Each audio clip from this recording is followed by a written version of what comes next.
Hello, everyone, and welcome back to another episode of The Real Podcast, as we are now on episode 12. We usually talk about film and TV and all that sort of crap, but let's face it, once again, we're probably going to end up on a tangent about something else. And considering that we're talking about Bond, this is pretty apt. My name's Regan, by the way, in case you didn't realise, after 12 episodes. I'm going to be hosting once again, and I'm joined by one of the greatest actors of all time. And considering we're talking about Bond, it makes sense we talk with the legend that is Daniel Craig. Oh no, not again. Okay, right. Well, this is 2 weeks in a row that a famous Daniel has decided to not bother coming. So instead, we're stuck with Dan Quinn instead. Discount James Bond. Discount James Bond. Geordie James Bond. Quinn. Dan Quinn. The name's Quinn. Dan Quinn. Yes, so we have decided this week that we're going to be talking about Bond, considering that, all the Bond films are now on Amazon Prime, none of which I've been watching. It's the final week of the Easter holidays. I've been pretty bloody busy. But I know my stuff when it comes to Bond. I know a lot. Some. So we're going to be going through the Daniel Craig era of the James Bond films, and as ever, there's also some newsworthy news to talk about. We've got Netflix at a bit of a crossroads. We've got a brand new show that's coming out. Spider-Verse has been delayed. Stranger Things 4, because we should have talked about it 2 weeks ago and didn't. There's been an updated development on the Rust production as well, and Doctor Strange as well. And as ever, we're talking about the few things that I've watched and the entire library of things that Dan's been watching, which is really ironic considering I've got like 300 movies behind me and I've watched 3 things in a week. Ugh. Yeah, but again, that's because you actually have life. I do, to be honest, and it's nice. It's yeah, I can take it or leave it. This is just like the few hours that I've got each week to just like relax and talk shit about film. It's nice. It really is really nice. So I think we'll just kick things off with, I've given this a title of Everything is Dying. Because it is. It came out a few days ago that Netflix has lost an estimated 200,000 subscribers in the past 3 months. Eek. And Yeah, eek. why is that? I haven't got a clue. Maybe it's the price increase because they increase. Well, for me personally, like I just have like a standard membership, so I think it's like $5.99 a month. Something like that, yeah. But I think like it's now $6.99 a month, so it was like a £1 increase. Maybe Yeah, it's like more for the other packages. I think it is. But for a single plan, I think like a £1 increase isn't exactly the end of the world. But again, No. I don't know. You know, I'd assume the more like accounts you have and bigger membership plans, I think it maybe might increase. So that could be a reason for it. Or maybe people are just so sick and tired of Netflix just uploading absolute smut to their library. Well, to be honest, because it's weird because I'm trying to figure out if Netflix is like the go-to streaming service for me. I actually think it's starting to become more Disney Plus, which I'm actually kind of sad to even see, because like you know, especially when Disney Plus got announced, I was like, I have got no interest at all. And then they said they were putting on The Simpsons. I was like, okay, I'm a little bit interested. And they just ran with that for months. It's like, yeah, well, we've got Star Wars and Marvel, but we also have The Simpsons. Have The Simpsons, please. And yeah, I'm not going to lie, it was the only reason I got it initially. I think mine is just a mixture of like, well, I mean, I use Shudder, I use Prime Video, Netflix, and Disney Plus. Mine just sort of like ranges between them, but I kind of find myself not going to Netflix as often as I used to because there just isn't anything like super duper good for me to watch. Nothing like on Netflix is something I want to like watch at the minute. It's just like, oh well, I can hoy it on if I'm bored, I suppose, but I think I'd rather just like go watch something on Shudder or Prime or something or Disney or just go, you know, watch Disney's catalogue of animated movies or. I mean, I've been spending anything. I've been spending more time on BBC iPlayer, to be honest, randomly, but that's mostly just down to me not really wanting to watch like Doctor Who live. I'd rather just watch it on iPlayer because I don't want to be involved in that. That's actually I might actually mention that one in this one because we did talk about Legend of the Sea Devils last week. The overnights for that were horrid. It was like 2.2 million, which is, Ooh. and I think it was like the 14th most watched thing of the evening. Do you want to know what actually beat it? What beat it? Well, it was only by a little bit. I think it was 2.26 million viewers watched Antiques Roadshow at the same time. But do you want to know what the worst thing was? What? It was a repeat. No way. No one gives a shit anymore. No one gives a shit. I cannot wait to see. As previously discussed in previous episodes, I'm yet Previously to on catch the Real up on. Podcasters. Yeah, exactly. I'm yet to watch all of this new Doctor Who stuff, but I mean, if that's the kind of reception where Antiques Roadshow gets more viewers than Doctor Who does, then I mean, it It's not says it good. all. It's not good at all. And it's not even just Netflix that seems to be tanking. Even the box office has been really weird. So I've got a few more figures for you. And yes, unfortunately, we will be referencing Morbius again, but just because it's funny.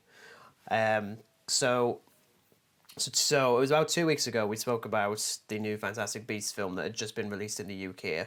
Yes, It the did, Secrets of Dumbledore. it isn't really a secret. It's shit. Um, it isn't shit. I've seen worse. But that did that thing where it's released a week early in the UK and then released like generally in the US the week after. So we're on to technically its second weekend if we don't count the UK. So in terms of like domestic takings again, it dropped 79%. Yike.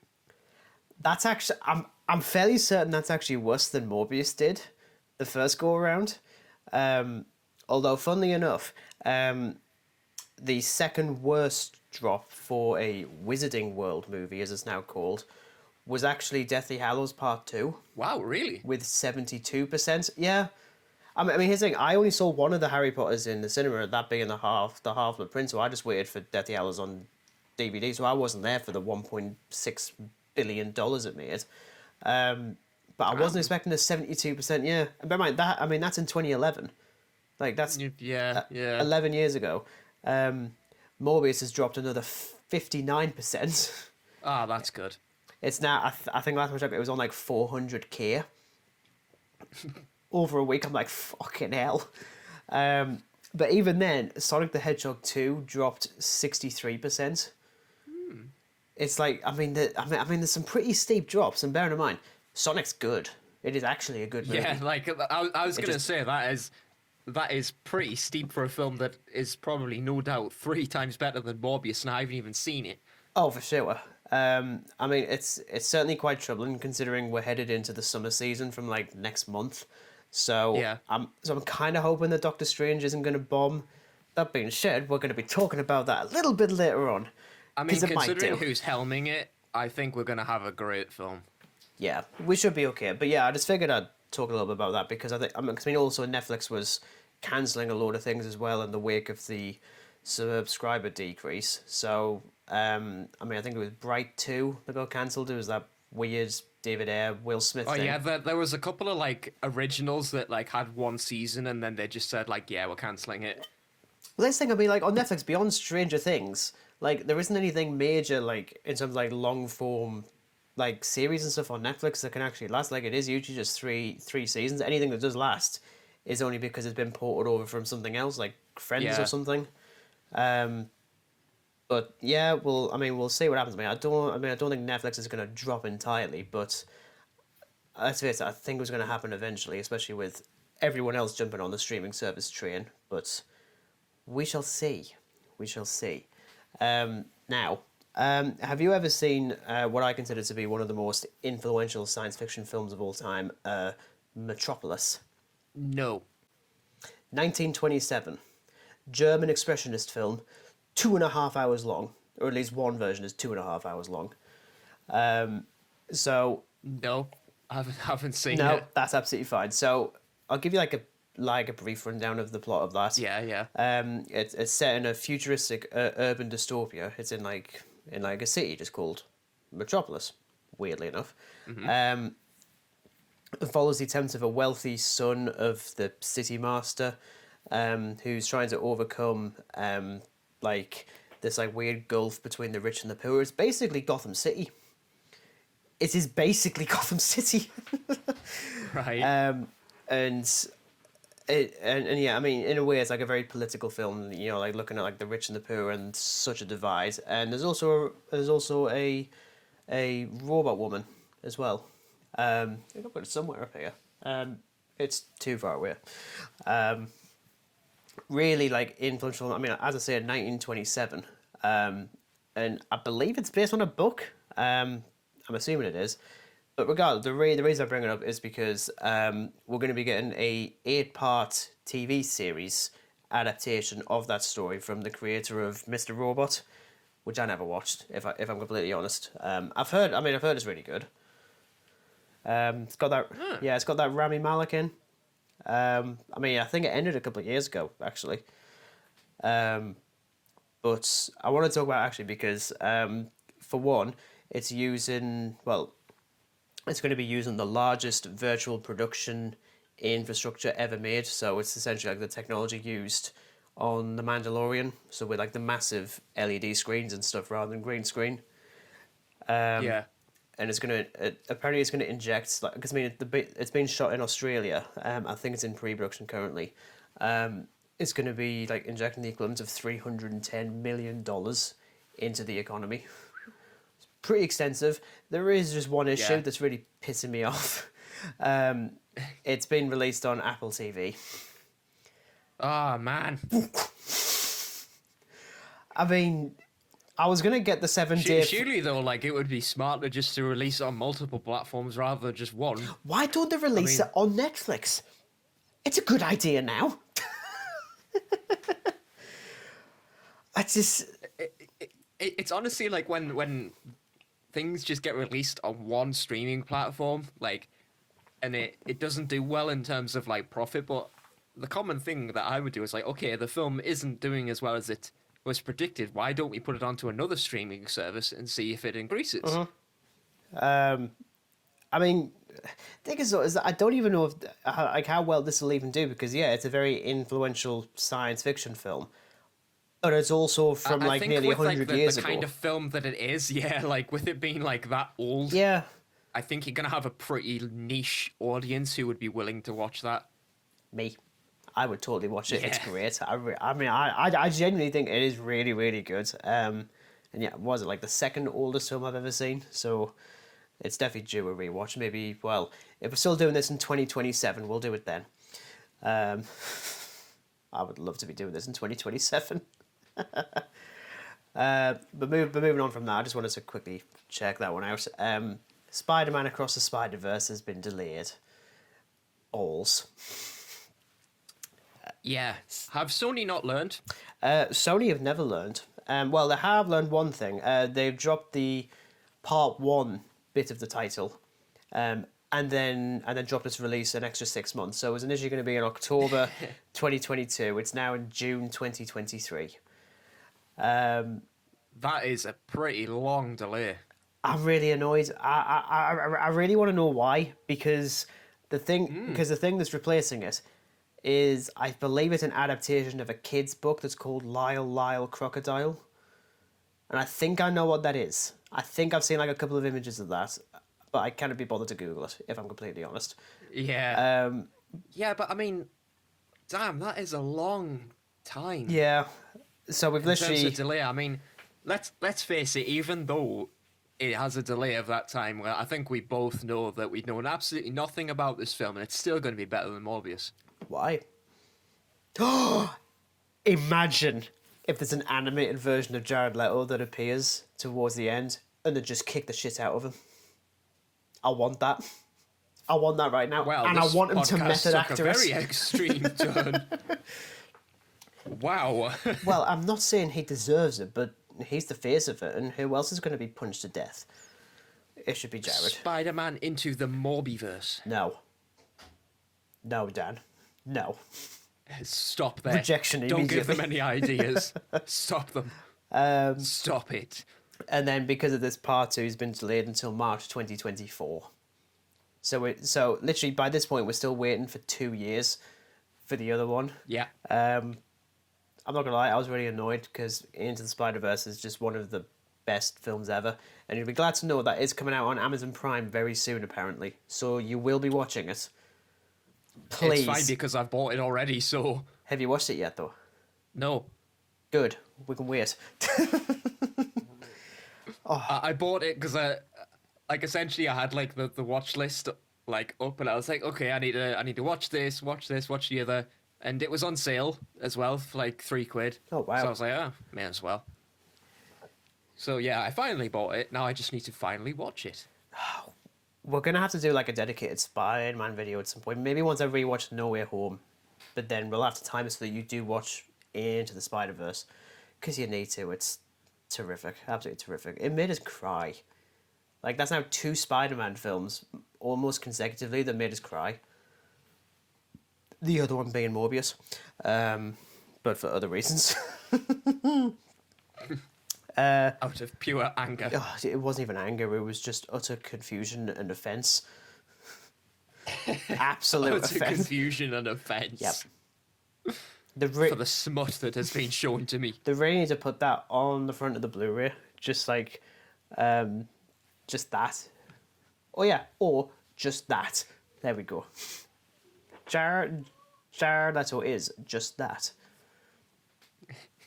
Jared Leto stars in just that. I fucking would have preferred that, to be honest. Okay, moving on. We've got Stranger Things Season 4. Now, I don't think I've ever actually spoken about Stranger Things to you, so I don't actually know if you've ever watched Stranger Things. I'm going to assume you haven't. No, you know what it is? It's irking me because I really want to start watching it, but I keep getting distracted by my watch list. I'm like, okay, yeah, I should probably watch this. And do you know the funny thing is, I was actually going to start watching it, and then Amazon Prime, the little notification thing on Letterboxd saying, oh, No Time to Die is now on Amazon Prime Video. And I was like, oh, I'll give that a watch. Great, and then bugger. obviously every other Bond film is now on Prime, so I was like, yeah, I'm going to have to pie Stranger Things off for a little bit longer. I mean, Stranger Things is weird because, I mean, the first season was the reason I got Netflix to begin with, because it was one of those early things that people would just wouldn't shut up about. But it's also the kind of model that I don't like, which is like all the episodes in one go. There you go. I don't like binging in like that. So I still did like a couple of episodes a day or something. But I'm not gonna lie, as much as I like each season, which I do, I've never rewatched any of the seasons before. At all. Like, I mean, bar, I think one moment where I think 2 characters are singing like the never-ending story. I think it was in the finale of season 3, which is actually really, really cute. I quite like that.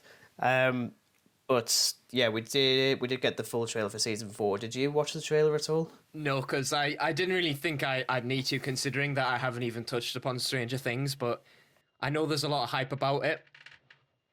It doesn't actually spoil anything for the first 3. Well, maybe beyond maybe like a bit in season 3, but you'd probably forget about it briefly until you get to that point. Yeah, I deliberately didn't watch it because I mean I haven't even watched like an episode of Stranger Things, so. Okay, well, I mean, we'll touch on it briefly. Well, I'll touch on it briefly. There we go. Once again, Regan talking about things that he's watched. Finally, it's technically classed as 4 things now. Technically. So just barely. So we're getting. So it is still technically 1 season, but it's split into 2 parts. So it's in volume 1 and volume 2. So the first volume's on the 27th of May, and then the second volume's on the 1st of July. But this is like a 3-year wait between seasons. It's ridiculous. Like literally, season 3 came out in 2019, and I'd completely forgotten it was that long. At the same time, I'm not losing my mind over this, just because. I'm kind of hoping that I'm proven wrong, but I honestly feel like it's going to be the same again where I'm going to be like, oh, I actually really like this season. Anyway, I'm going to watch something else because it just doesn't really stick, which is really sad because there's a lot of talent behind it. Although people are really kicking off at the budget for this. So each episode, they're spending $30 million on. Oh, yes, I remember seeing something like that. One of those, it was like an article by IndieWire or something that I saw pop up. And it was like, each episode will be like roughly around like $30 million each. I was like, what? Yeah, something like the entire season is like nearly. I'd expect that entire like budget to be like for a season, let alone per episode. Well, I'm pretty certain it used to be. Like, I mean, I don't know how much they put into the first season, but it's nuts that they're putting in this much, especially post-pandemic, or still technically during the Aye. pandemic. That's really ballsy. But then I think that's maybe what's going to lead to Netflix dropping even more because they've spent so much on that and cancelled everything else. Yeah. So, I mean, fingers crossed it goes out really good. I mean, I still think the best thing about it is Millie Bobby Brown. I think she's remarkable in the entire series, and it looks great. But I think the reason you have to watch this, I'm going to say 2 words, okay? 2 words. The score? No. Oh. Robert Englund. Yes, actually, I did notice that he is going to be in it, and it looks really cool. Because Netflix obviously posted it up, and it was like, here's a first look at Robert Englund. I was like, that looks creepy. Yeah. So yeah, I think I am going to start watching it very soon. Because, Yeah, well, you I know, mean, you've got... I think I need to. What? Yeah, well, honestly, it's out on the 27th of May. I can't remember how many episodes they're putting out. I think it might be still classed as like an extended season, but only like a certain amount of episodes in each volume, so it feels a little bit less, but I don't know. Yeah, maybe. But I'm certainly interested, just not, once again, I'm not losing my mind over this. I just don't do that anymore. I just don't do that. Now, this was one of the bits of news that I think you sent me, because now we've gotten to the point where Dan is sending me news stories, which is great, to be honest. I act as the little editor, don't I? You do.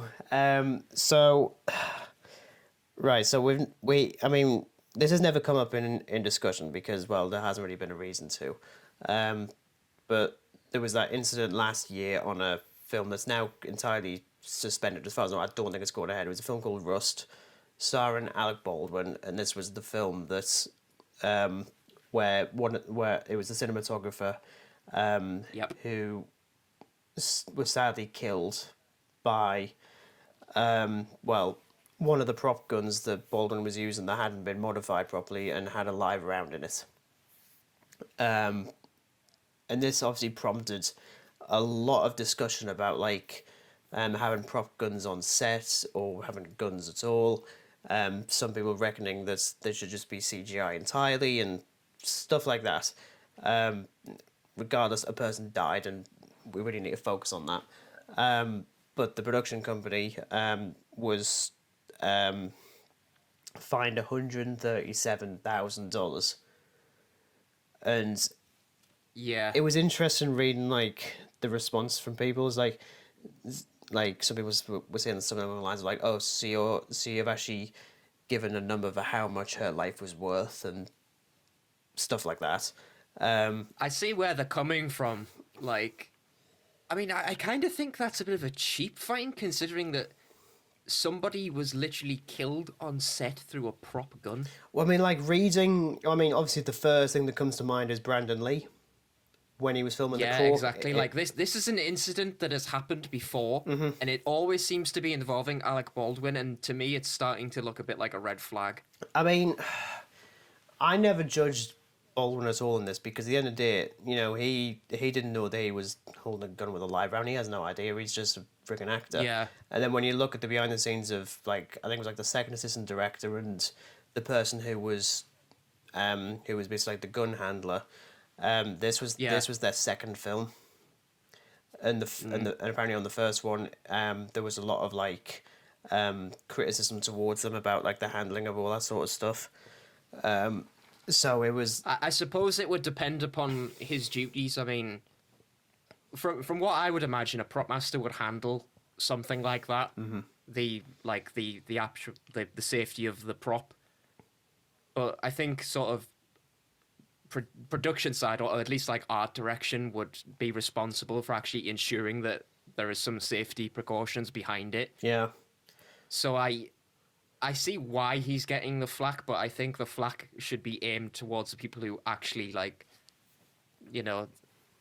dealt with the actual making and production of the weapon. Yeah, definitely. Well, I mean, when it happened with Brandon Lee, it was Michael Massey that was the one that ended up shooting him. I suppose I think he passed away only a couple of years ago. But apparently he'd been in therapy for like years because of it. And Yeah, well, I'm not surprised. I don't I blame think him. it must be a horrible like incident. You know, you kind of assured that everything is fine, and then the next minute, you know, you've shot a live round and you've hit somebody. You know, I mean that would be horrific. I mean, not just for the person involved, but like for the entire crew and cast who have just witnessed that. Like, Yeah.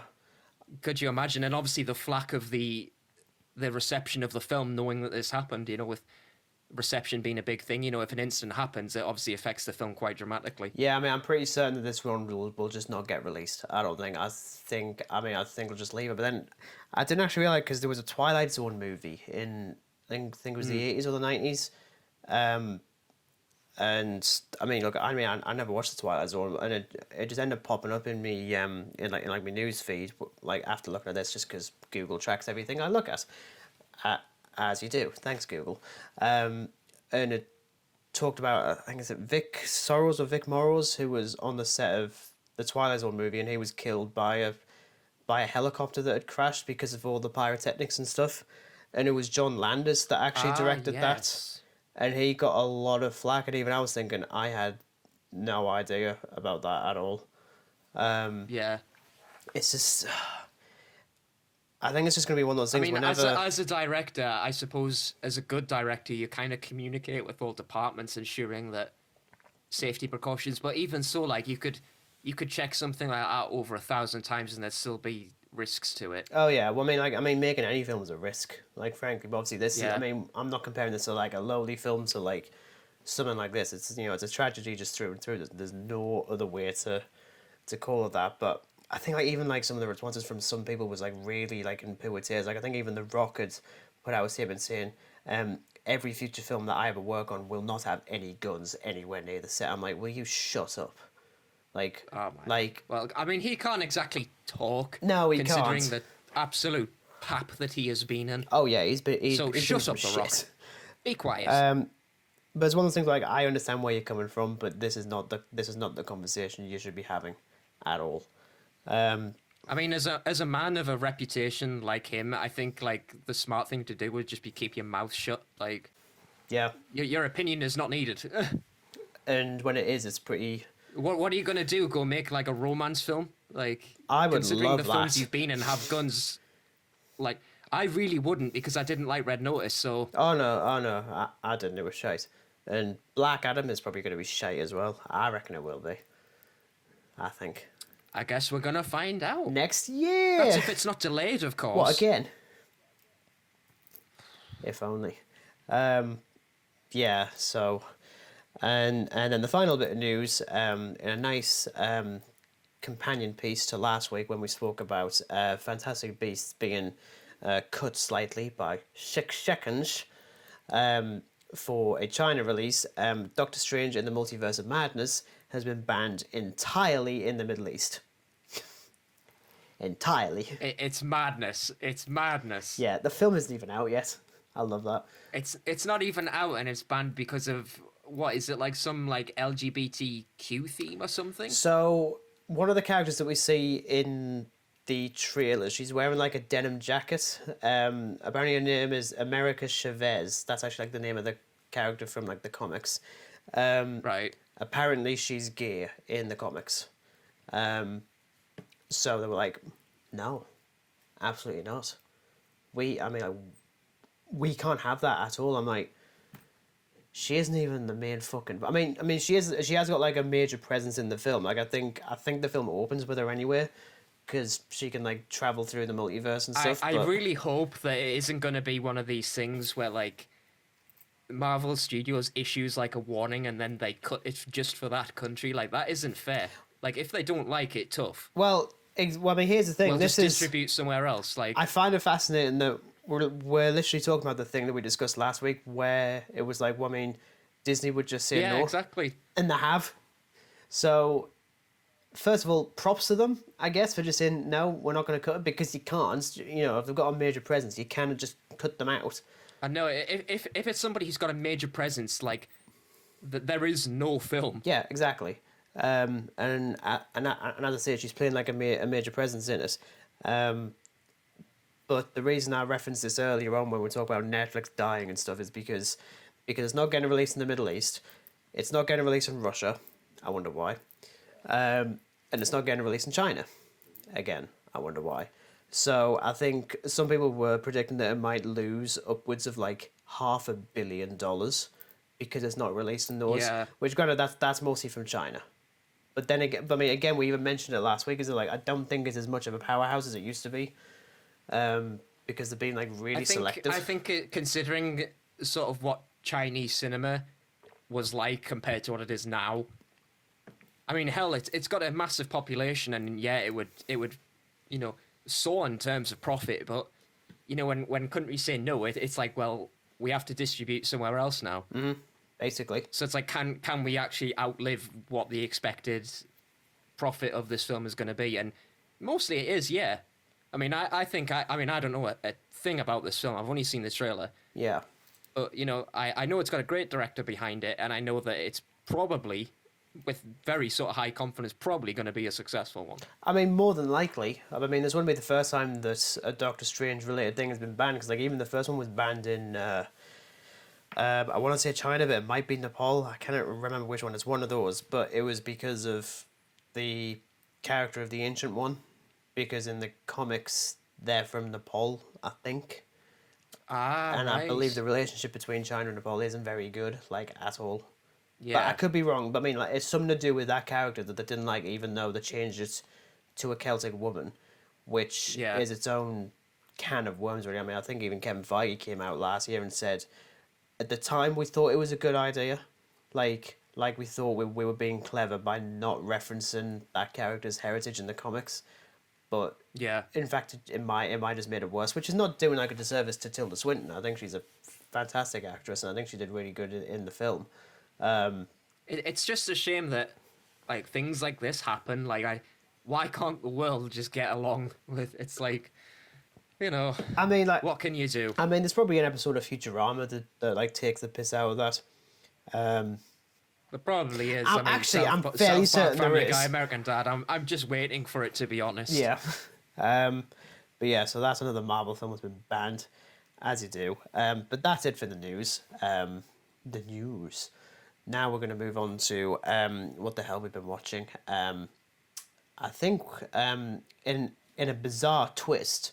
I'm actually kidding. It's not. We're going to talk about Dan's stuff first.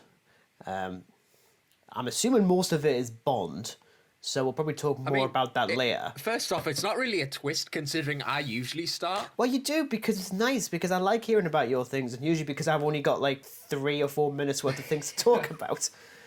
Well, what if I was just lying and haven't like watched anything? I would love if we got to a week when I hadn't seen anything. That would be so fucking hilarious. It'll happen. Don't jinx it. So next week. Let me just clear the old throat. The old throat. Yes. So first, I mean, this isn't like in any particular order. I've just sort of noted these down as I've watched them. Okay. So first of all was Spectre. Now it turns out I've never actually watched Spectre. I thought I did. Yeah, definitely not missing much. Turns out I actually didn't. Okay.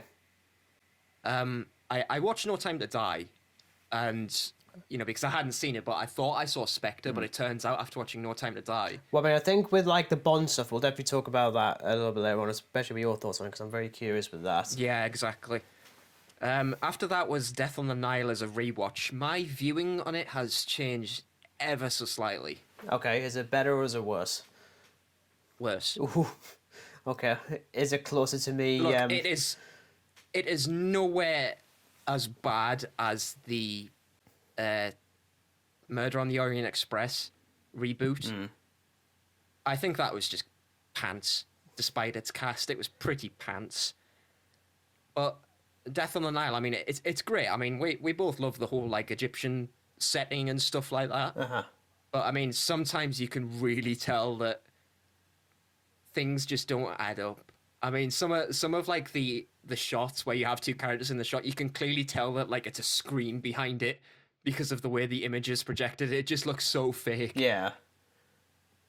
And it generally, like, there's parts of it I really like, and then there's parts of it I really don't like. It's just one of those like films. Mm-hmm. After that, now, I can't believe I got roped into watching this by Josie, my girlfriend. Finally. Shrek the Third. Okay, look. I actually Shrek the Turd. Oh, come on. I actually don't mind that one. I actually No. think it's quite good. No. No. The fourth one is shit. Stop. The third one I actually still think is Stop. quite good. No. No? This is my chance to talk. Okay, No. sorry. I'm sorry, Dan. Please. No. Please. Okay, I'm sorry. I'm sorry, Dan. I'm walking away. It's just a mediocre effort at best. I honestly found myself just drifting off. I was pretty damn bored. Yeah, I mean, look, it's certainly not a masterpiece by any means, but I definitely don't mind it too much. But we're not here to talk After about that was episode 4 of Moon Knight. Now, Yes. episode 4. We are Wow. definitely talking about that because Wow. I'm actually going to sort of like jump in a little bit here because that is one of the things I watched. I actually think episode 4 is the best one so far. Yes, I completely agree. It was so good. If If our audience haven't watched it, I seriously suggest starting Moon Knight. It is such a wacky miniseries, and it's by far my favourite one so far. yeah, I definitely really liked it. Especially considering, I don't want to go too much into spoilers, even if it's like nearly a week old. But I think it's quite hard to actually like talk about without actually revealing anything, like spoiling. It's really difficult, I think. Well, I think it's safe to say that in 2 weeks, once the series is finally finished, we will go into full spoilers about the entire series. So, you can wait till then. But it definitely goes to places I wasn't expecting. Plus, it absolutely it completely fills itself with Egyptian mythology, which is so great. Like I was like, oh my! It also is basically the best remake of The Mummy we've seen in like 20 or 30 years. Yeah, I saw people commenting saying it was basically just a better version of The Mummy. I had a bit of a chuckle at that. I love The Mummy so much. But anyway. Now, referring to our conversation about Netflix, I did actually watch something on Netflix. Oh, wow. Okay. Run, 2020, starring Sarah Paulson. I really like that one. I really like that a lot. Yeah, I wanted to watch it for ages, and I tell you what, Sarah Paulson as an actress is so damn good. I mean, I've watched most of the American Horror Stories, and she's great in them, but she was absolutely exceptional in this. Like, wow. Yeah, I really liked the it story. a lot. The way it just unfolded was so cool. Mm-hmm. And like when it's revealed that obviously the truth, all this stuff without spoiling it, it's like jaw-droppingly good. I was like, damn. Yeah, definitely one of the best films of that year. What was it, like 2020 or something? Or 2021? 2020. 2020, yeah. It was definitely in the top 10 for me, I think. I'm pretty certain it is. The year of the lockdown. Didn't be going The there. year of COVID. Yeah, we are still technically in it. Yay. Yep. After that was 1989's Puppet Master. Oh, God. Puppet Master? I don't know that one. It's basically this horror film where a bunch of psychics, not psychics, as in like mind people. Mind people? Yeah, yeah, that's the only way I can like sensibly describe it. Like mind people, like. So anyway, they basically have this like they go to this hotel where one of the psychics has died, and it turns out he's like possessed these little puppets, and they go around massacring all these other psychics, and it's just so weird. It's a pretty look. I'm not gonna lie, it's shit. Well, but it sounds it. It's pretty fun at times. It's pretty shit, but it's pretty fun. That's all I'll really say. It honestly sounds like something that I'd expect in Goosebumps from like it pretty much is, to be honest. What's his name? Is it Slappy or something? Slappy. Yeah, Slappy. Slappy. The poor sod. The poor sod. The poor sod. But you know what the worrying thing about Puppet Master is? There's like another 6 entries of it. 6? That's the worrying thing. Yeah, it's a huge horror franchise. I was looking at. I mean, huge or tiny, but just with a lot of hours worth. It branches off into like sequels that just dip into the worst territory ever. Like I don't even. Cool. When you just look at something and you think, why? I honestly think that's so often when I look at you. Right, watch it. So now we're dipping into Bond. Doctor No 1962. Okay. We won't obviously say much because we're going to be talking about Bond later. Yep. But as I mentioned in the previous episode, I'd be rewatching it. A lot of them. It's definitely not as good as I remember. No, I've never been big on it, to be honest. I mean, look, it's funny seeing Sean Connery like in his younger days. It's so funny. Yeah. I mean, it was enjoyable. I still like it, but definitely not as good as I remember it. I'm not gonna lie. Okay, well, here's the thing. I mean, I don't know how many of them you've been watching, but I know that there's one instance that I just really want to watch it just with the context.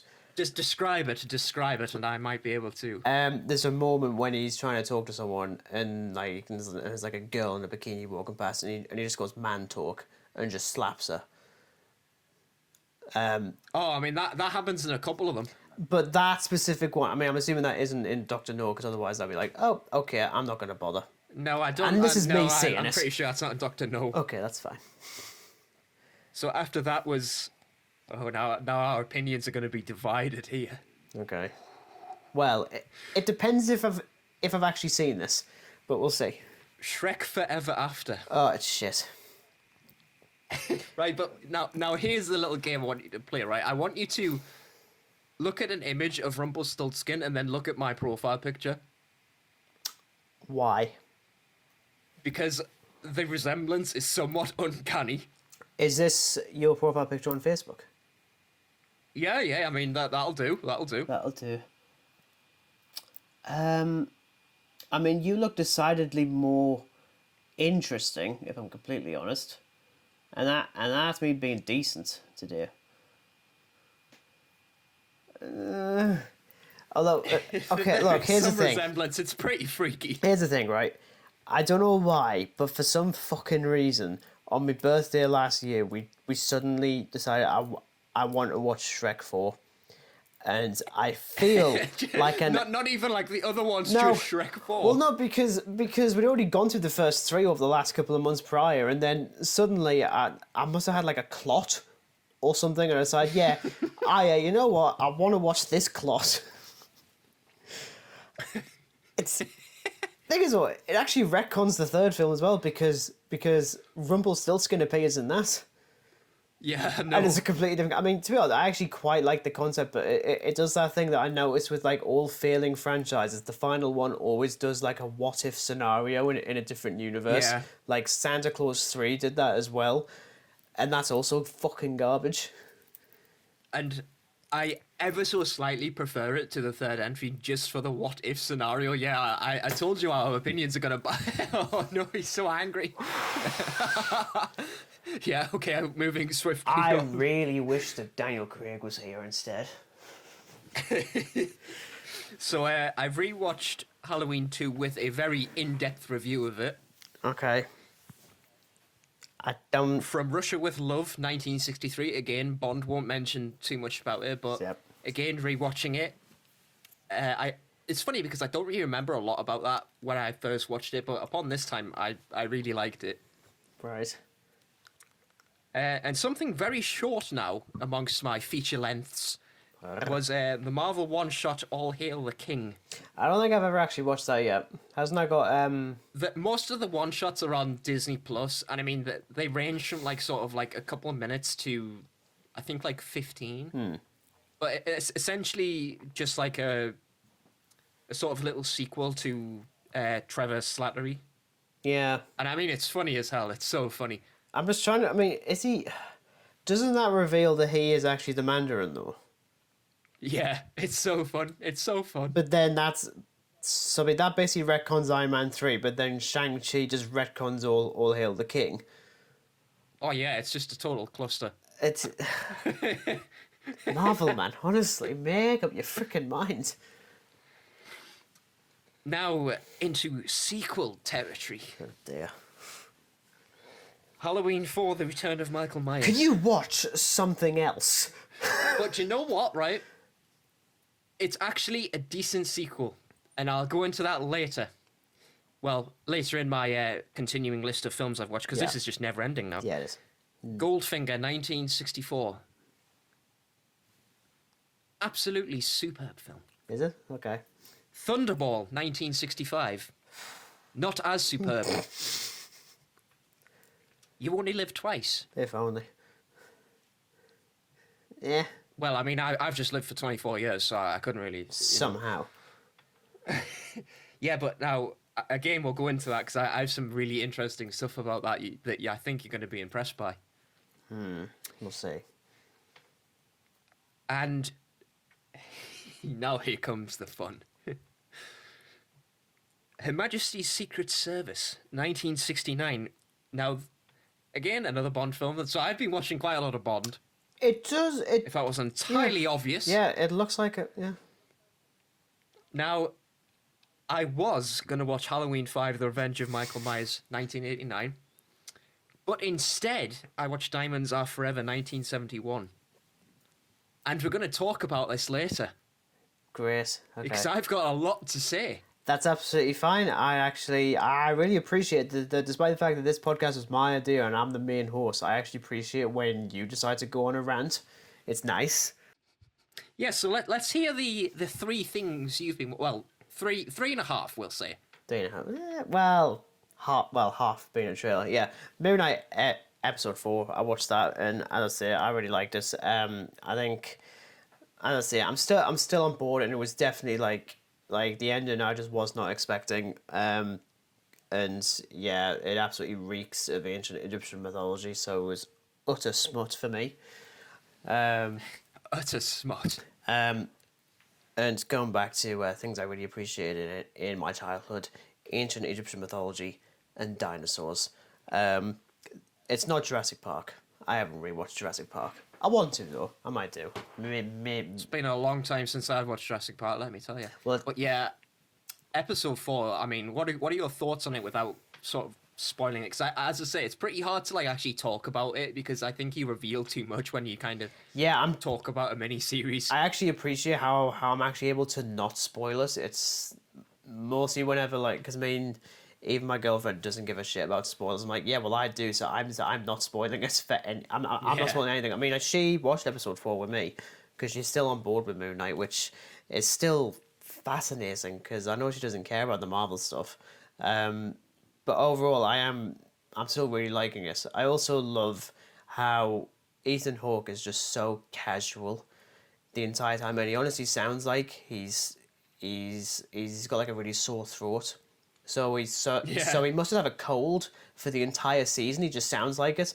But I love him, and I just love how there's a little moment between him and what's her name, Layla.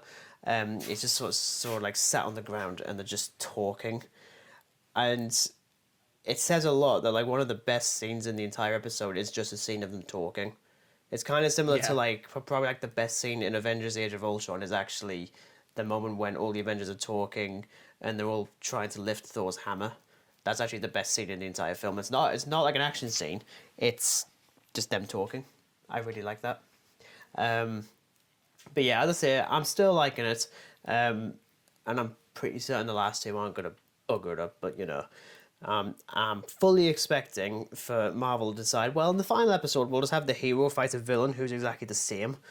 So we're probably going to have, let's see, what's the opposite of the moon? The sun. Opposite of a knight, a squire. Sun Squire. There we go. Sun Squire. Moon Knight versus Sun Squire. Dawn of Why Bother. But yeah. Why can I just now envision the sun with those weird little squire pants? I was thinking more along the lines of the sun or from a little hat. I was thinking more the sun from the Teletubbies or something. That'd be pretty hilarious. Well, that just sounds terrifying to me. Oh yeah. Oh my god. Teletubbies. I haven't been watching the Teletubbies. I'm 24 for Christ's sake. Don't lie. Okay, Dan. I'm sorry. I've been binging this all week. It's so immersive. It's not. No. As I say, going back to my childhood, I had a proper fascination with dinosaurs and paleontology. So as soon as I hear the news that in a dig site in America they've found evidence, proper concrete evidence that it was actually an asteroid that killed the dinosaurs, because of little bits of minerals that were left in in the immediate moments after the the hit impact. Yeah, the impact, the hit. So the BBC put out Dinosaurs: The Final Day with David Attenborough. It's David Attenborough talking about Oh dinosaurs. wow. Now, I'm not gonna lie. Oh There's a few shots which is clearly on a green screen of him well, in a moment where the forest is on fire and there's debris anywhere. It looks atrocious. And to be honest, I mean, a yeah. lot of the CG looks incredibly last minute. Like this, I mean, this was probably decided about 2 or 3 weeks ago, and you can tell. It's the kind of CGI I'd expect from dinosaurs. Maybe not even in like a series like Primeval, which Yeah. that had some ropey dinosaur CGI. I would love to talk about Primeval. It really did. Like honestly, I really want to rewatch Primeval. All of a sudden, I've got it somewhere down there, and I actually think bits of that is actually pretty good. But anyway, we're not talking about the ITV stuff. And again, just like watching this has reaffirmed how much I love dinosaurs, and I still do to this day. I can distinctly remember on the side of a bookcase in like one of the houses I lived in when I was a kid. I just had a load of newspaper clippings of any fossils that were found that was particularly newsworthy. And I actually had like 30 of them, just sort of just like blue tacked to like the side. I was like, Yeah. and even right now as I speak, there's literally there's a book on prehistoric stuff that's down there. That's absolutely massive. That's been there for about 10 years. I'm not getting rid of it. It's beautiful. Also, Kurt, can we just agree that the greatest dinosaur ever, if we're really going to rank these, is the Spinosaurus? Please. Yes. Thank you. Anyway, Yes. I also want to know, right, and this is me going into like full on like dinosaur nerd mode. I want to know when the hell it was decided it was 66 million years ago that like they all died, because it was always 65 million years. Apparently it's 66.043. I want to know what day that actually was. Was it like a Tuesday, or was it a Wednesday? Or was it a Sunday? Just watch it be a Monday. Just watch it be a Monday. Oh, it's like, okay, we're going back to work. Oh no, there's a thing coming out of the sky. Never mind. Right, Lauren, I'm gonna go catch myself a local stegosaurus. Oh, what's that in the sky? Oh, there's so much time to die. Podcast reference. Not really.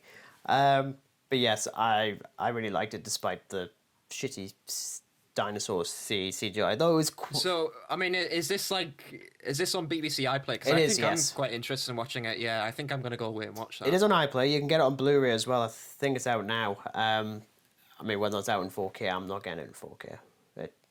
It doesn't look good enough to be that. But I think there is another dinosaur documentary that's meant to have David Attenborough as well.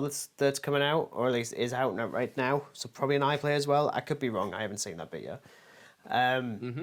And the final thing that I've seen should have been the penultimate thing I was saying, but I had a really bad headache, so I was booked in to see both The Unbearable Weight of Massive Talent, starring Nicolas Cage as Nicolas Cage, and then literally 2 minutes later, I was going to watch The Northman. Oh, I right. had a pretty bad headache, so I don't think I could have taken 2.5 hours of angry, loud Vikings with a headache. Sorry.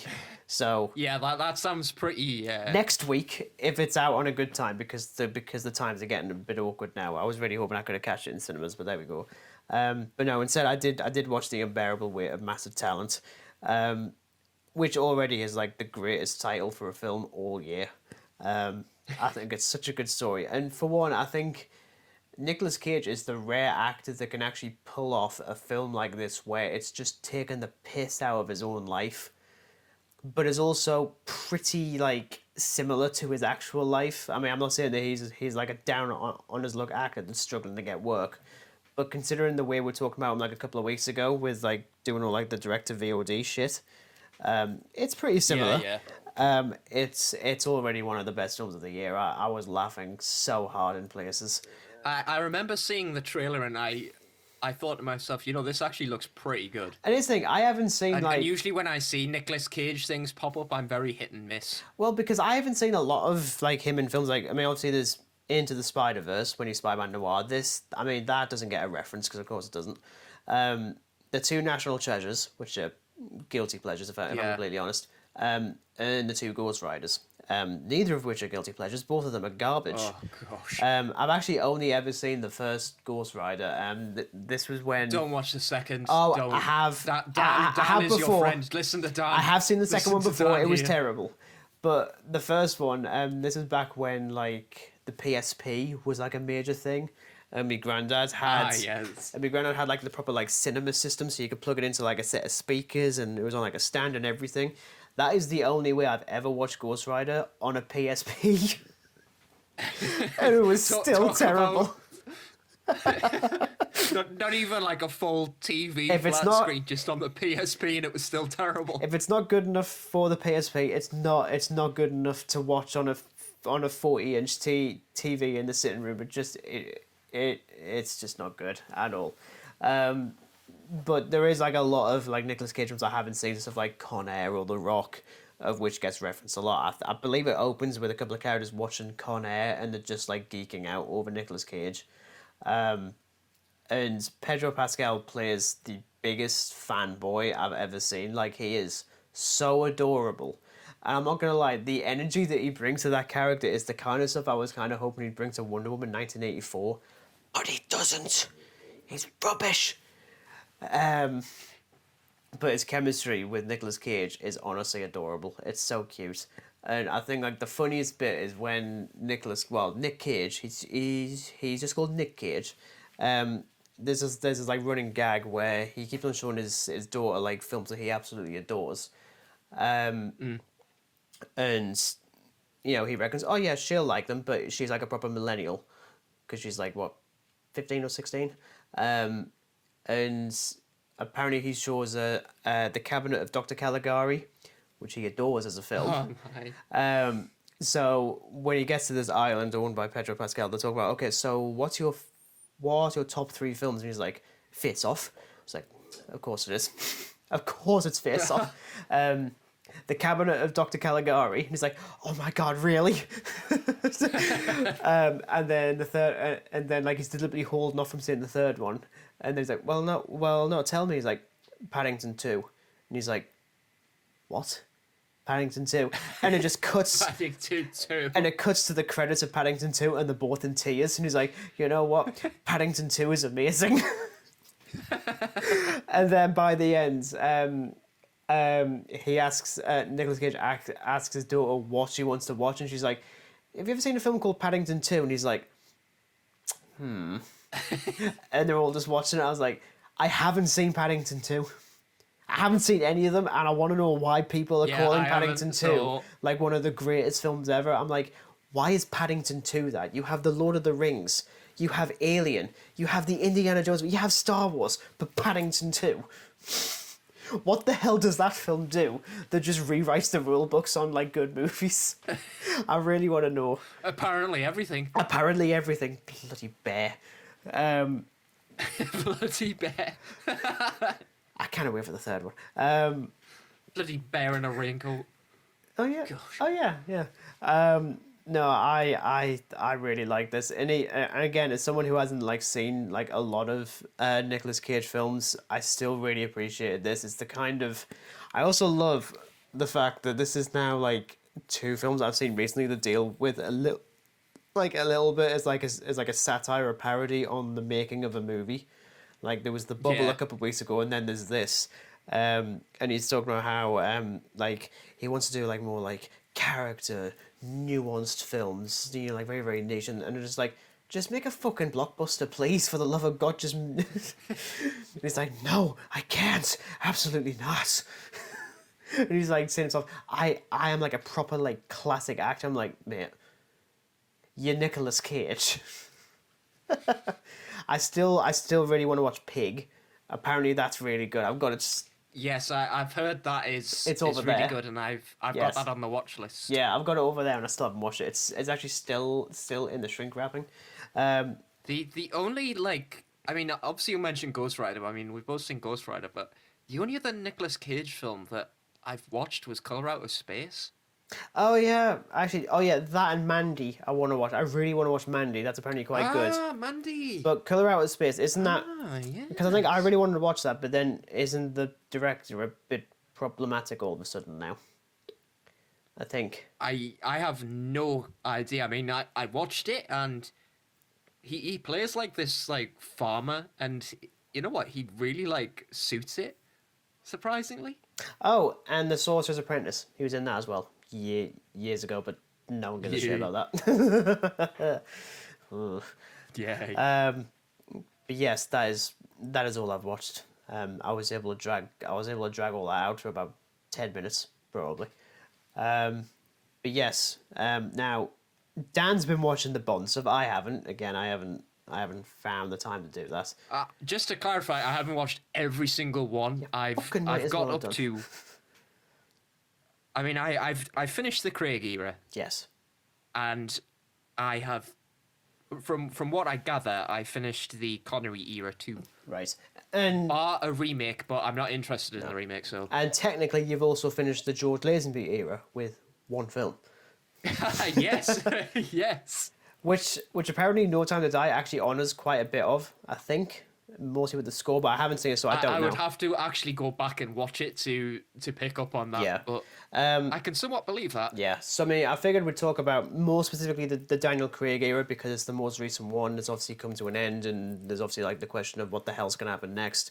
But Dan will end up talking more about the history of it because, in regards to me, I honestly couldn't give a toss about any Bond film prior to Daniel Craig. Timothy Dalton, I do want to watch his ones, but I've never felt that compelled to. So, like, even like the first Bond film I saw was naturally Casino Royale, but it was literally like a few months before going to see Skyfall, which is actually quite important for me because it was the first film I'd ever seen in cinemas more than once, and it wasn't until 2017 when that would be sort of like replicated slash topped when I went to go and see The Last Jedi because I saw that on a midnight release. Only time I've ever done that. Do not recommend. I was in there for 3 hours and I couldn't talk. And then I think it was like a couple of days later when I was like saying to my mates, I really need to rewatch this because I don't know. But The Last Jedi is a completely different topic. But yeah, I mean, like since Skyfall, I've seen each of the Bond films in cinemas. Sometimes more than once. I saw No Time to Die. I think twice. I think was it twice, and Spectre once. But in regards to you, I mean, like before all these rewatches, how like up to date were you with Bond as a franchise?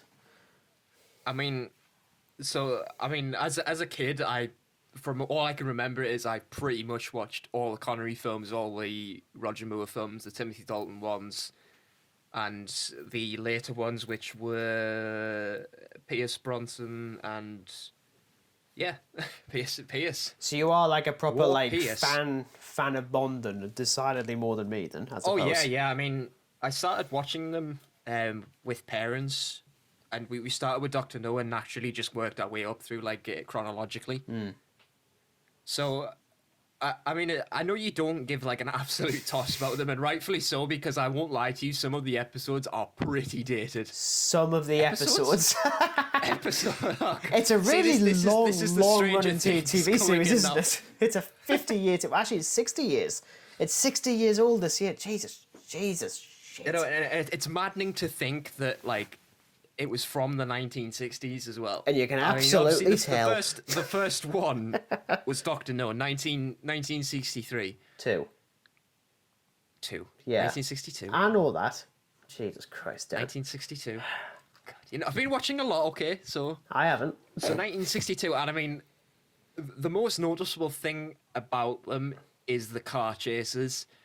And now I say this is because they're green screened, and sometimes they are just so hilarious to look at because, like, say like Sean Connery is like being chased in the classic Aston Martin, and like you just see like the hands do this on the steering wheel, like it's so over exaggerated. I'll say this though, actually, especially when you go back to the older movies, it isn't actually green screen, but I know what you're referring to. It's basically like early days version of The Mandalorian, because it's just pre-existing footage that they've shot prior. Oh, that's been and it's just placed behind them. And they're just trying to replicate that, but because it was so old school, they couldn't do very much without it warping the footage. And I love the fact that, like, you know what? You are pre-Mandalorian, and it fucking shows. It isn't good. Pretty much. Yeah, But some of them are definitely a bit more better than others. I mean, a bit more better.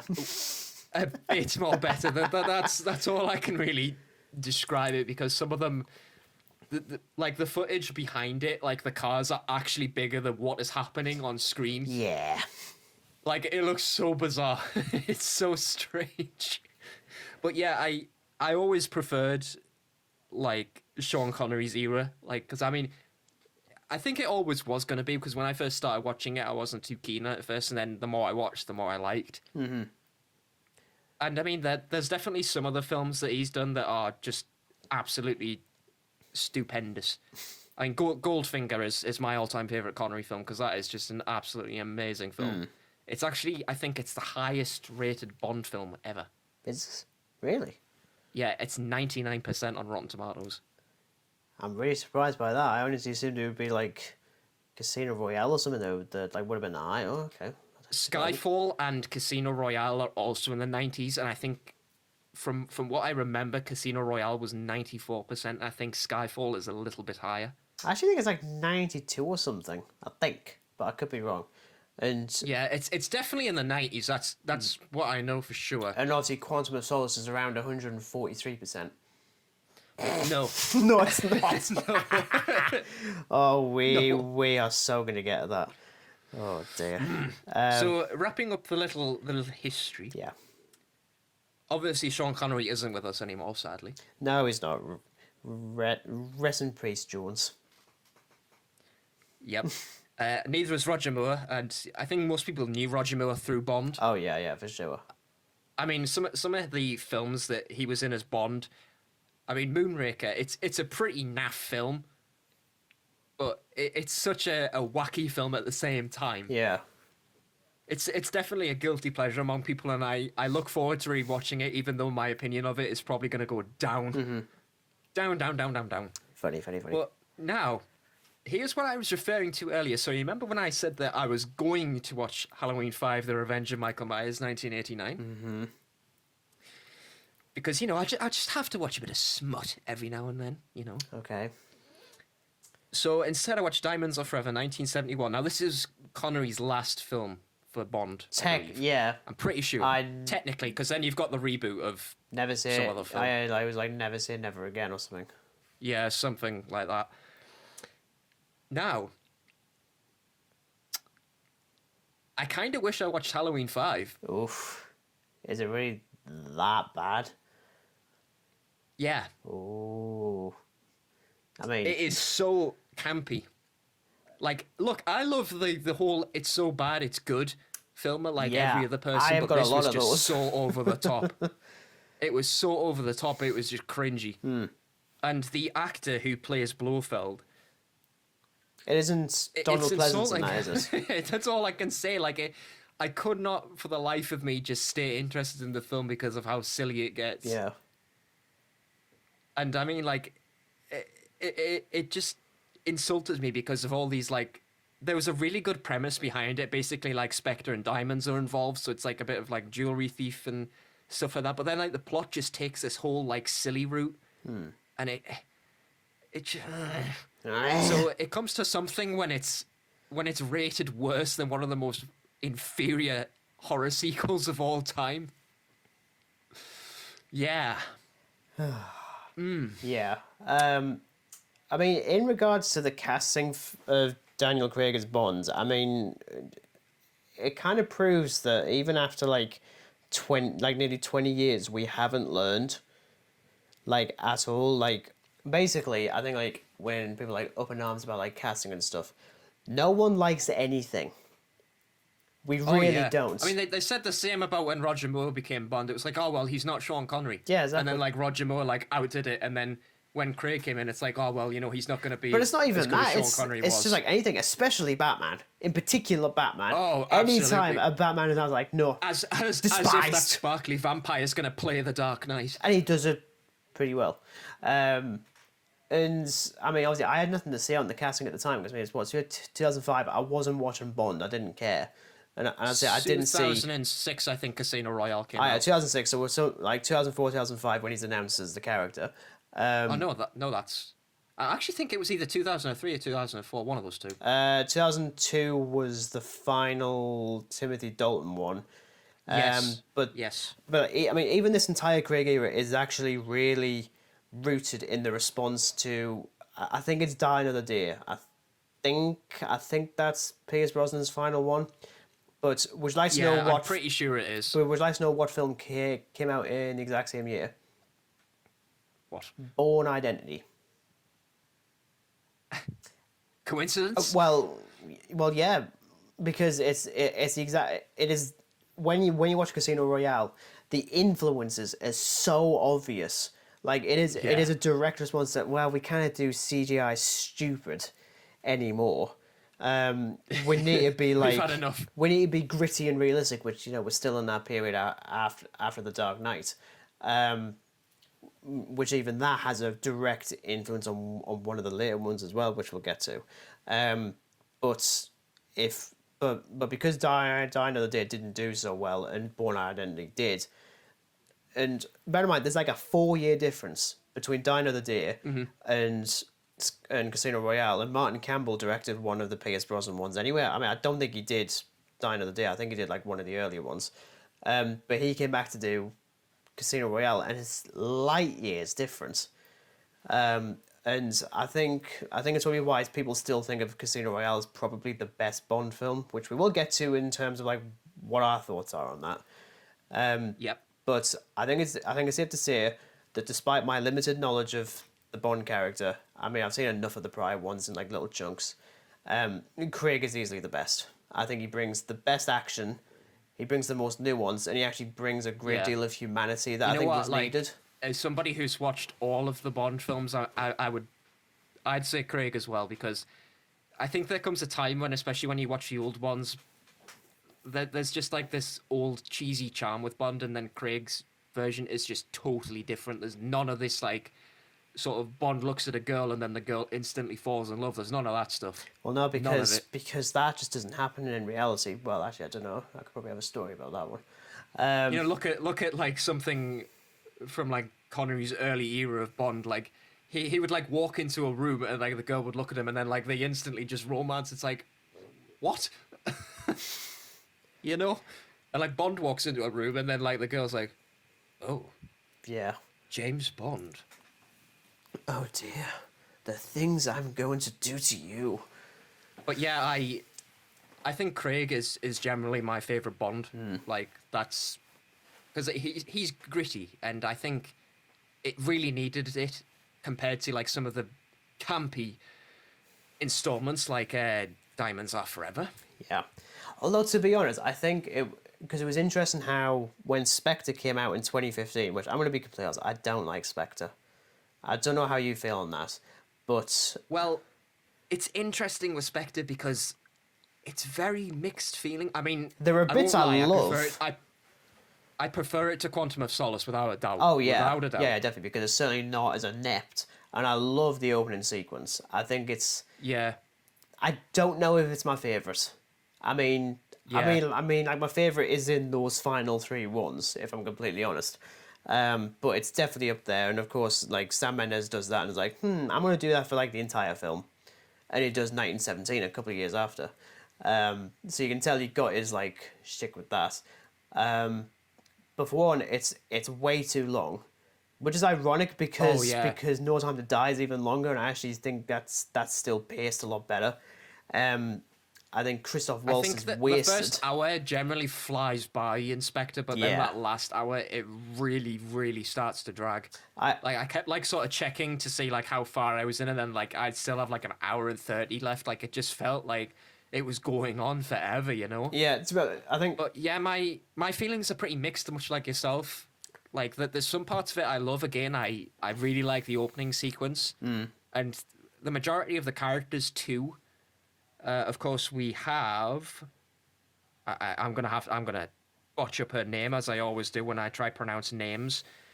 Leah Seydoux. I don't know if that's a silent That X. it is. Yeah, she's French. Yes. So I actually was correct. Yeah.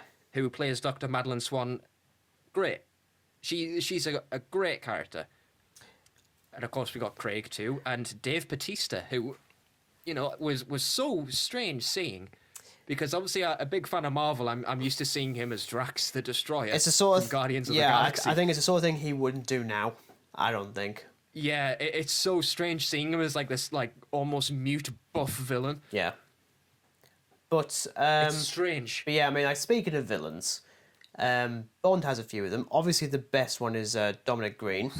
It's not. You could fuck off, die. Oh yeah. No, well, it's Kamanga clearly. I mean, Who? God. Oh yeah. Well, Oh, is it the man with the golden gun? Is it? Is it that one? yeah, Scaramanga or it's something? basically again with the old films that you wouldn't really see in like the Craig era, that Bond always has this cheesy like one line after he's defeated the villain. And I distinctly remember one from Kamanga Encounter. Obviously Bond, defeats the villain, swans off with the girl, and the girl's like, "Where's Kamanga?" Oh, no. And like Bond's like, "Well, he always did have an inflated opinion of himself," because like he uses this like silly gun that just inflates him and he bursts. It's just something stupid, It's so daft, dude. If you think the whole like, if you think that sounds bad just with me saying it, watching it visually is just as bad. I really don't wanna. Even more so. Oh, you're even gonna if have to. I really don't wanna. You're gonna have to now. I mean, in terms of like the best like main villain from the Craig era, I'm kind of stuck in a tie a little bit, and I reckon that we're probably going to be in the same sort of things. Yeah, So, I was thinking this too. yeah, so I'm gonna go with the tie being Silver in Skyfall, and Yep. obviously Dominic Green. No, Le Chiffre, by the legend that is Mads Mikkelsen. It's kind of, it's weird because I love the theatrics of Silver, and I love Yeah. how like his like plan really echoes the way that they use the Joker in The Dark Knight. It's like multi-layered. He's got like contingencies just in case, but it's also just really personal for him as well, which I really like. But I also love how Le Chiffre is always at risk of getting shot in like every single scene he's in. Like he's actually terrified absolutely. of like being the villain. But I also absolutely, I mean, I love the 3 act structure of Casino Royale because he's only the villain for the second act. And he dies at the end of the second act. Spoilers. It's Christ. I mean, let's face it. If you haven't watched Casino Royale, you've been living under a rock. You're a moron.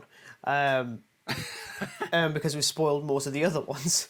But I love how like they take him out. Like by the end of the second act, I think it's ballsy because they wouldn't do it now, which is ironic because they haven't done it since in the other Bond movies. But they don't make him like a cat-stroking maniacal supervillain that's in a hollowed-out volcano or on an island. Both of which are in the last two. That's interesting. But I'm assuming that we're probably the same, I think, in regards to... We're pretty close. The difference is... I've obviously said it as Chief. Yeah. Because it's brilliant. He's such a good villain. And, just even from the moment Bond and him are at the casino table and he's just sat doing the little poker chip flip Oh, yeah. while just staring so intensely at Bond, it's so good. I mean... And again, like with the structure of the story, it's like he doesn't really become the villain until later on, and then just out of the blue, he's killed. Yeah. It's like, I wasn't expecting this. No. But my second one is actually Blofeld. Okay. Right. But strictly Christopher Waltz, so obviously Well, the obviously. Craig era. Yeah. Yeah. Although Donald Pleasance did play him as well, and I love Donald Pleasance, Which obviously through Halloween. I never realised until more recently, and I think I even blew your mind. It's like, what? No. Yeah, No, yeah, he didn't. It's bizarre because I obviously went through it and I checked the casting before I started watching it. It said Donald Pleasance, and then it was like obviously Blofeld. I was like, no way, no way, Dr. Loomis is doing this. He's had enough of Michael Myers. And he's going yeah, for Bond instead. Easily just Blofeld, just for like the era of Bond that I've watched over the years. It was probably going to be Silver again because I suppose you can say it's like a 3-way tie because those are my like 3 top villains. Because again, like the story just feels so different because it's like a personal connection to M and Bond. Yeah. And I mean the whole ending of just like they go to the orphanage and they basically just have a last stand in the orphanage. It's absolutely superb. Yeah, I'm pretty certain we are going to be talking about that bit a little bit later. But yeah, I mean, I think with Blofeld, I think the one thing I actually don't mind that he's Blofeld. I mean, we all kind of assumed that he would be, but when you stop stroking the cat, stop it. You know what it is when you watch like the motion of the hand, you always notice like the little finger always sticks up.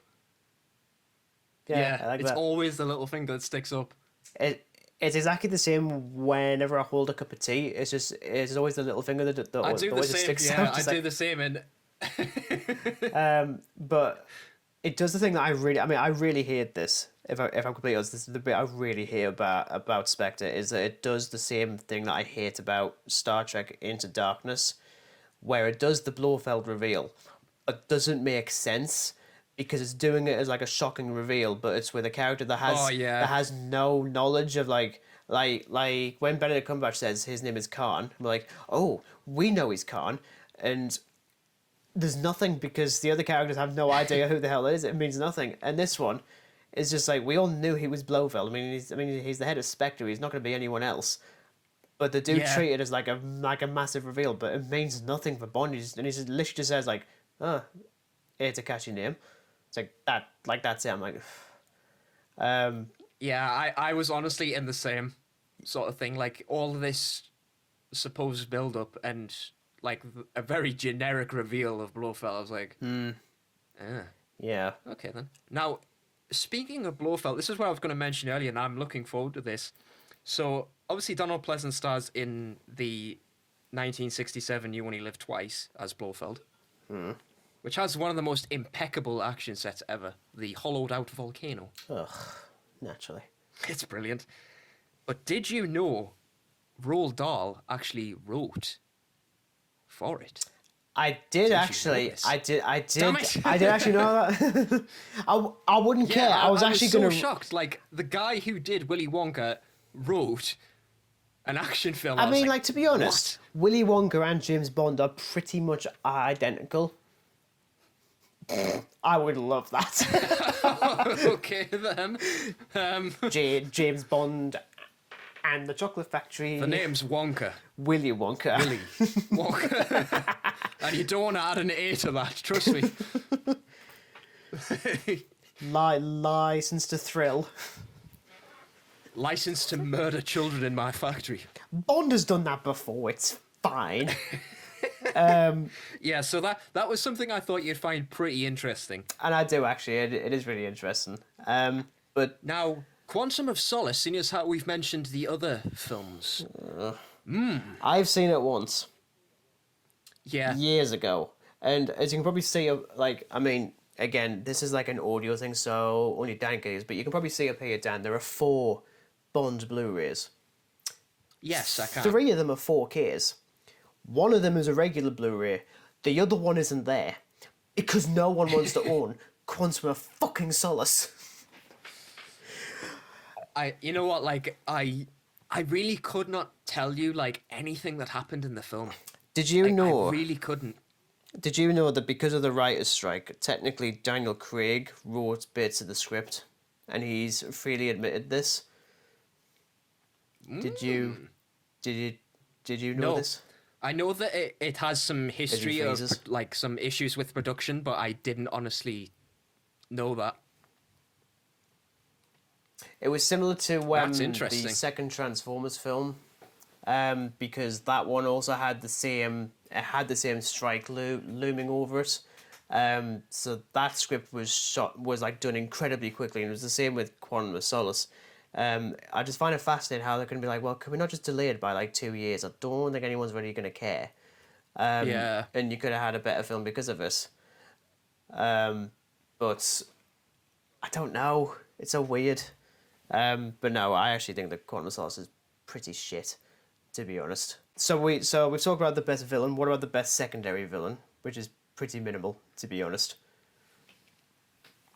Well, I mean, as somebody who's seen all of them, I'm just going to straight up say Odd Job from Goldfinger. Oh dear. You know, the guy who has the killer top hat. I guess. Oh God, him, yeah. Yeah, the Um, guy who demonstrates his power by decapitating a statue in the golf club. oh God, oh yeah. You know what? I do actually know that bit. I actually know more about Bond than I realized.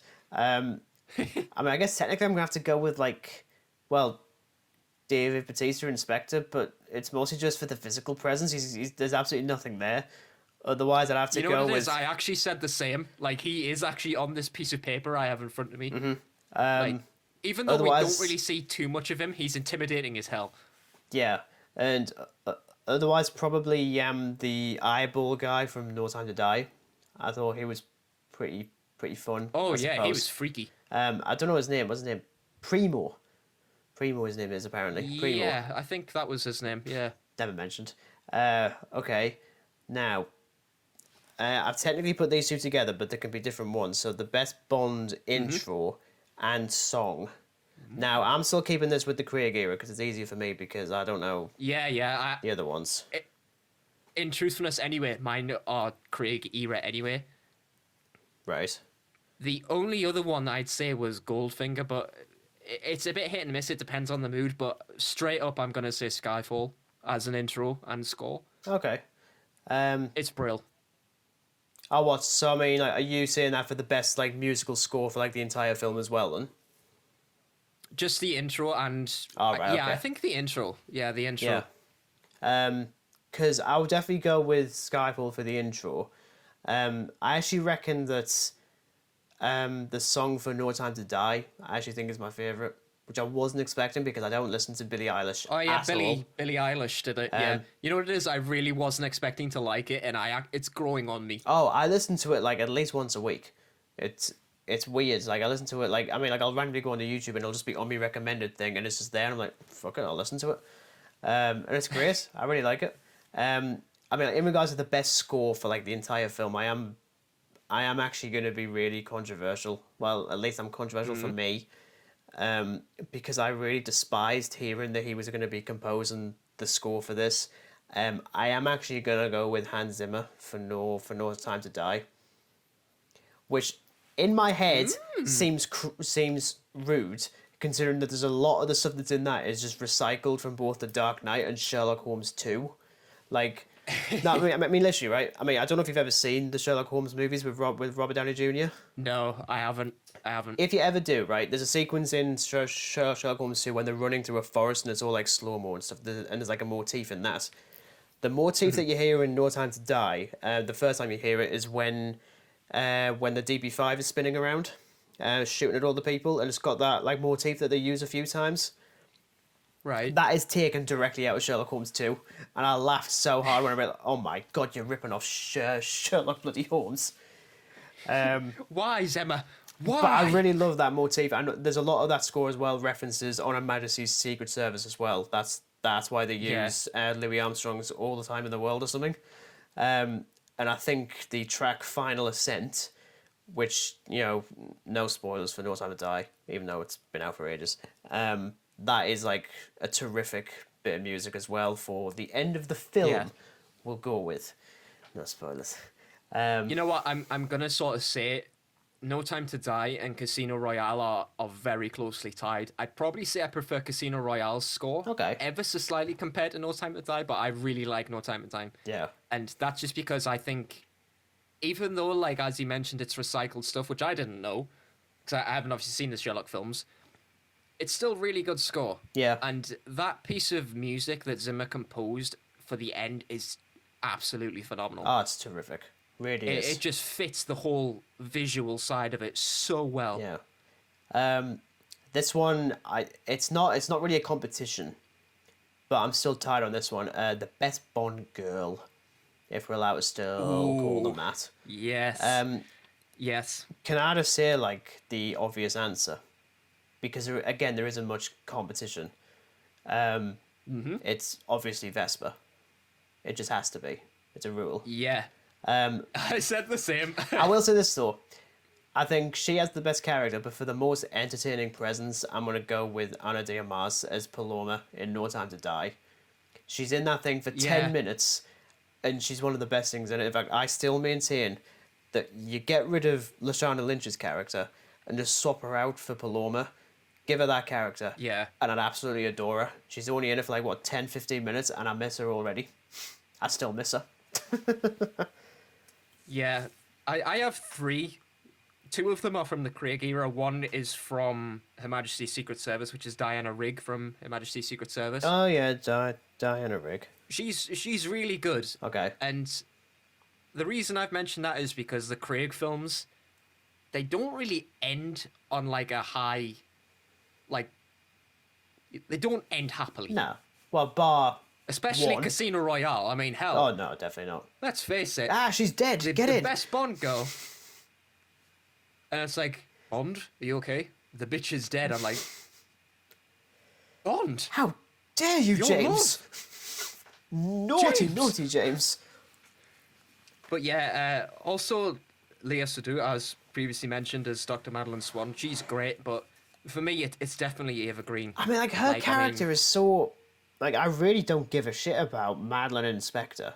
Like, I don't buy for a second. I strictly like her just for No Time to Oh, Die, yeah. in all honesty. And also, Spectre was just like... I actually like how she's actually the only Bond girl to actually reprise a role on any of the films. It's the first time they've ever done it. Yeah. And I do buy it You are more correct in that. Well, of course I am. Because, yeah, I don't buy for a second that Bond would give up everything for her in Spectre, but I do buy it more in No Time to Die. Like, especially like the moment that they have when he's gone out looking for her, and they have that little moments in like a house, and it's actually like really sweet. Like, I mean, No Time to Die is not my favorite Bond film. We'll get to that in a second. But what that does for Bond in terms of like giving him a little bit more humanity was so needed, to be honest. Because it doesn't need to be the cold and calculating killer anymore. You can give him a little bit of more nuance. In regards to the best storyline for a Daniel Craig Bond film, I'd still have to go with Skyfall. I think it works the best. Yeah, me too. Easily Skyfall. Because like Easily. each scene builds upon the next one and then leads into what is essentially the best remake of Home Alone there's ever been. See, you mentioned this last time, and it still makes me chuckle. It's basically just a remake of Home Alone. It is a gritty version of Home in an Alone. orphanage. Ew. Yeah, but yeah, honestly, I mean that entire thing I think works really well, and that does lead into my favourite Bond film, which is Skyfall. But we'll get to that. I'm assuming that you're similar on best storyline. Yeah, storyline Skyfall without a doubt. Yeah. Just from the moment it starts to the moment it ends, it's. I mean, for the length that it is, I think it puts people off. But I mean, when you sit down and just switch off and just watch the film, it's great. Yeah.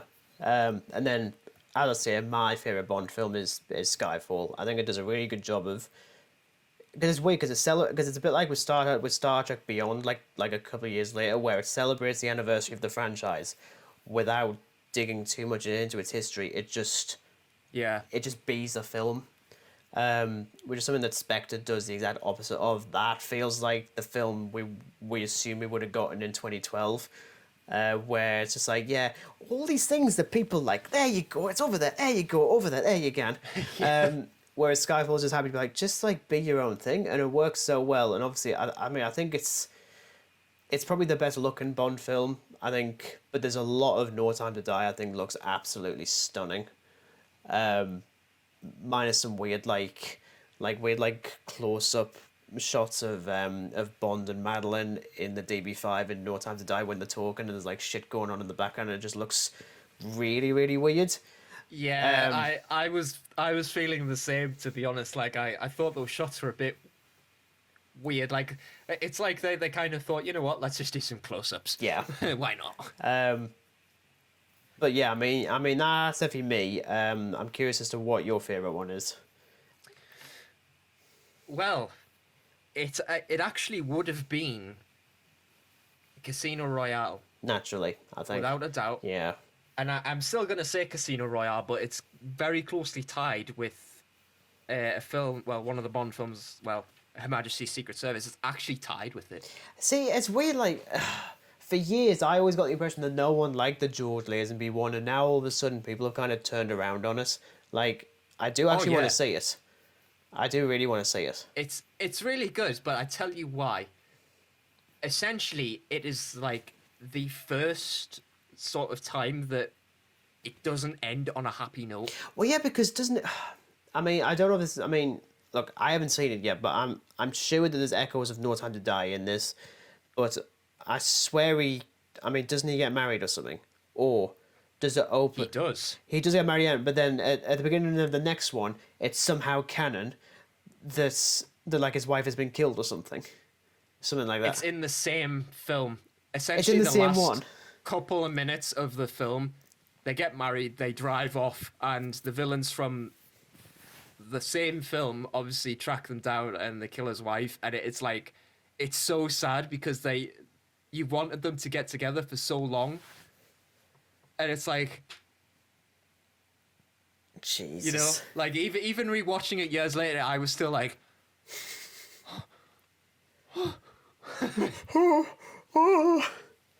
but yeah, I'd easily say Casino Royale on that because it's a Bond film that doesn't end happily. And maybe I'm just some evil git. I mean, you but are. I really prefer gritty Bond because he doesn't deserve happiness. Like, Ouch. You know what I say? I mean, look at the way look at the way No Time to Die ends. I mean, brilliant. Casino Royale, the love of his life drowns. Good. You know. Get rid of it. I'm gonna slightly retract that statement. You know, Bond doesn't deserve happiness. To be honest, right, like, I say exactly the What same I thing. love about the Craig era is that they just don't end happily. I mean, look at Casino Royale. Love of his life gets lost. Skyfall, M. Dead. Did. And obviously, No Time to Die. For those who haven't seen No Time to Die, do it. Watch it, Yeah, please. It's good. please. It's not amazing. It's got issues. Pretty please. Rami Malek is a bit shit, if I'm completely honest. He's completely fucking wasted. But I mean, in regards to the future of the I mean, I haven't been looking into. Well, I've looked into a little bit about like when it comes to the casting and stuff. I mean, the producers have been quite upfront about who they're looking for and who they're not. I know for years people have said, "Oh, it should be a woman." No, it shouldn't. Just leave it alone. It doesn't need to be. And even the producer has said categorically, Bond will never be a woman. I'm like, thank you. But then I'm sexist if I say that. But it's weird because, as I say, I've never been interested in the franchise prior, so I don't know how interested I'm going to be in if it's not Daniel Craig. Like, it's weird. Like, it's really bittersweet. Yeah. I mean, as I say, like, I obviously you haven't seen like the older ones, but you tend to find that like each of the actor that portrays Bond brings something new to the table, and whether that is appreciated or not depends entirely on how you feel about that actor. Yeah. Like, Sean Connery is great, right? But then like Roger Moore really like emphasizes Bond a bit more. And Timothy Dalton, I mean, I can't remember a thing about his Bond films because I mean this was like years and years ago, but he just looks like Bond, if that makes any kind of sense.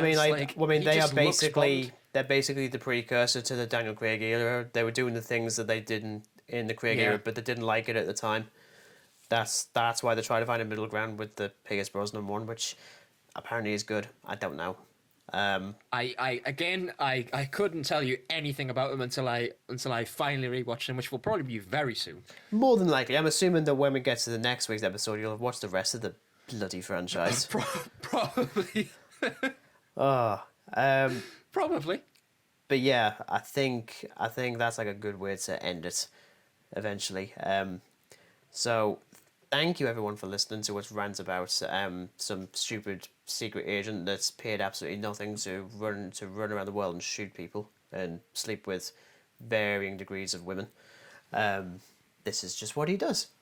And well, next week I am pretty certain I'll get a Doctor Who series 3. I might do. I don't want to say that yet because I've kept it like I might give it another week, but I think after the shit show from last week, I just want to talk about another series I actually like. Because that might be the talking points. I've said it now. It's gonna have to be. It's a rule now. Yep.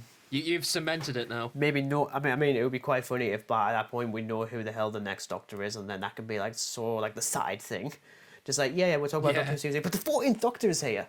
It's not. It isn't. We'll see.